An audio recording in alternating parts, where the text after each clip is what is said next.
Yapa, le petit aborigène d'Australie. Bonjour, je m'appelle Yapa. Dans notre langue, là où j'habite, à Papunya, dans la région du désert, Yapa veut dire aborigène. C'est le nom de tous les hommes qui sont nés sur l'île la plus grande du monde, l'Australie. Je vais te raconter l'histoire de mon peuple, de ses couleurs, de ses danses, de ses peintures, de ses chansons. Et un jour, peut-être, tu auras envie de voler au-dessus des océans pour visiter mon pays. Alors je te présenterai au grand peintre du désert, Yapa. Nous sommes les premiers habitants de l'Australie. Il y a encore quelques centaines d'années, personne ne soupçonnait notre existence. Nous vivions heureux, bien cachés par l'immensité des océans qui nous entourent. Un jour, des hommes blancs qui voyageaient à bord de grands voiliers découvrirent notre île. Elle était si belle qu'ils décidèrent de s'y installer pour toujours. Nous sommes peu nombreux sur notre île. Aujourd'hui, l'Australie a deux visages. Le visage du désert, libre et infiniment coloré, celui que je connais depuis que je suis née, et celui des grandes villes où l'homme habite. On dit souvent que l'Australie est une grande mosaïque faite de petits carreaux de couleurs différentes qui s'assemblent parfaitement pour former ce beau pays. Notre tribu s'appelle les Kanal-Bingu. Nous avons notre langue et nos propres coutumes, mais il en existe beaucoup d'autres. Ainsi, chaque tribu a ses habitudes, ses chants, ses danses. Toute ma famille vit à Papunya, au nord-est du pays. Mon père a fabriqué de petites maisons de tôle pour nous abriter lorsqu'il pleut et nous protéger des animaux pendant la nuit. Ma mère et mon père préfèrent dormir sous les étoiles. Il fait si chaud ici. C'est là, disent-ils, qu'ils se sentent le mieux, pour rêver. Quand mon père part chasser le kangourou avec les hommes de la tribu, ma mère prend son drôle de bâton, celui qui lui sert à fouiller le sol du désert pour y dénicher des trésors. Avec le bâton à fouir, elle trouve tous les animaux cachés dans le sable. Les racines, les porcs-épics, les lézards, les légumes de brousse. Je suis chargée de tout récolter dans un petit panier de bois joliment décoré, le koulamon. Mais moi, je préfère manger les fourmis à miel. Elles ressemblent aux fourmis qui gambadent dans l'herbe de ton jardin. Elles ont d'énormes ventres ronds comme des billes et remplis de miel. C'est un dessert délicieux. Mais sais-tu ce qui est le plus important pour moi ? C'est ce qui s'est passé sous le prunier en fleurs.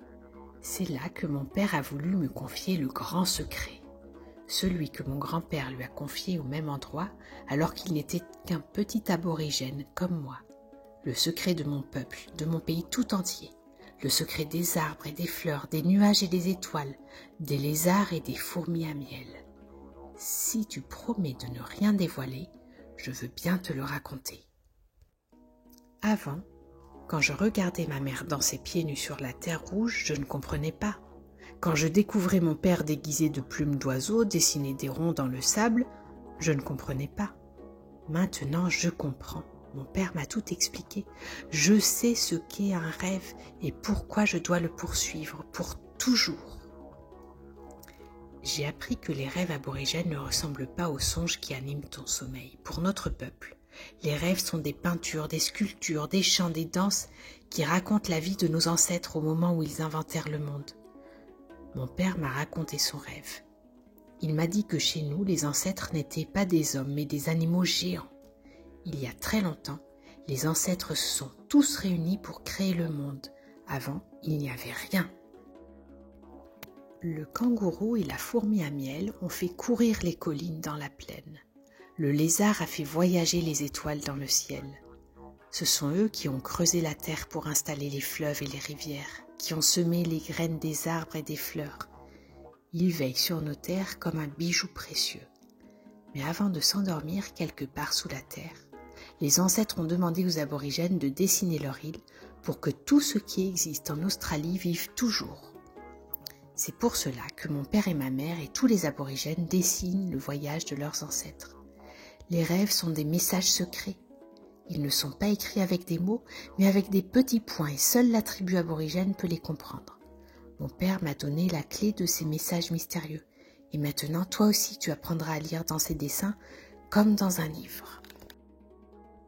Mon père, Japananka, peint sur de grandes toiles ou des écorces de bois, de drôles de cartes qui indiquent par où sont passés les ancêtres au moment où ils inventèrent le monde.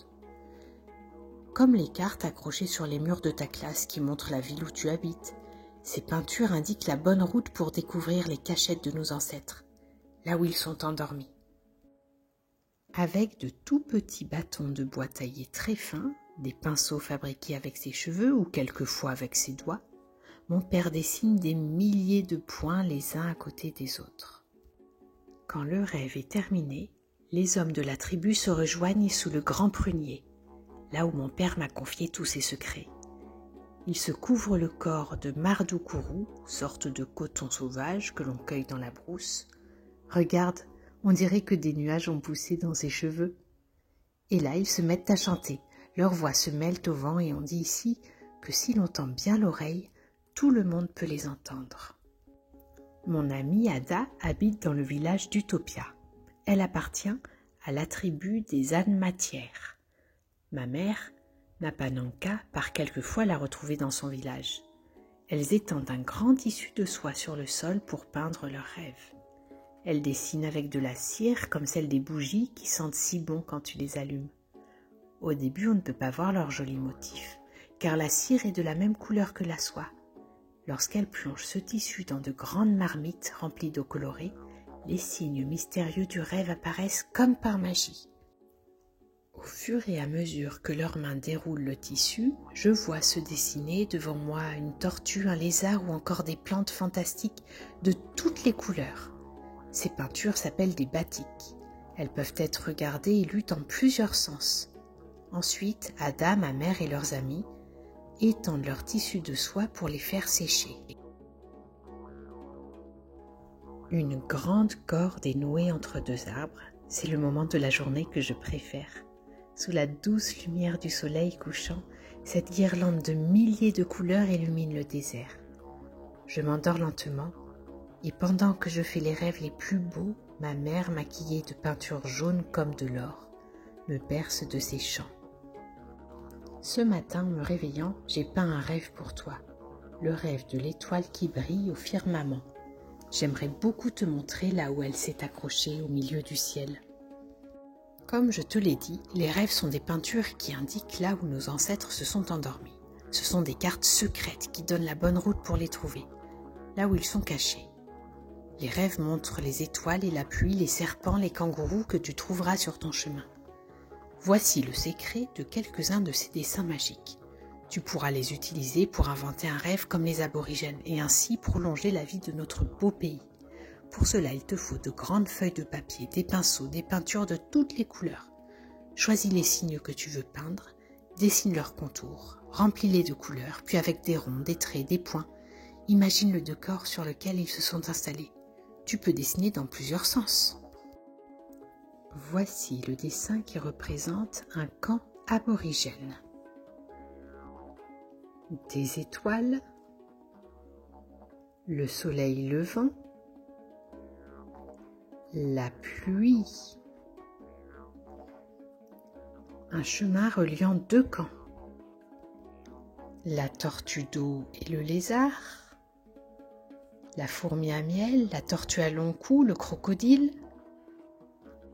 J'ai commencé pour t'aider un joli rêve de serpent. Regarde, il s'est endormi. Redessine-le sur une grande feuille en utilisant les signes. Imagine le décor tout autour de lui. Imagine les rivières. Mon père m'a toujours dit que c'est dans les rivières que les serpents sont endormis. Les montagnes, les collines, les cachettes des camps aborigènes, des animaux de la brousse, pour faire le plus beau des rêves.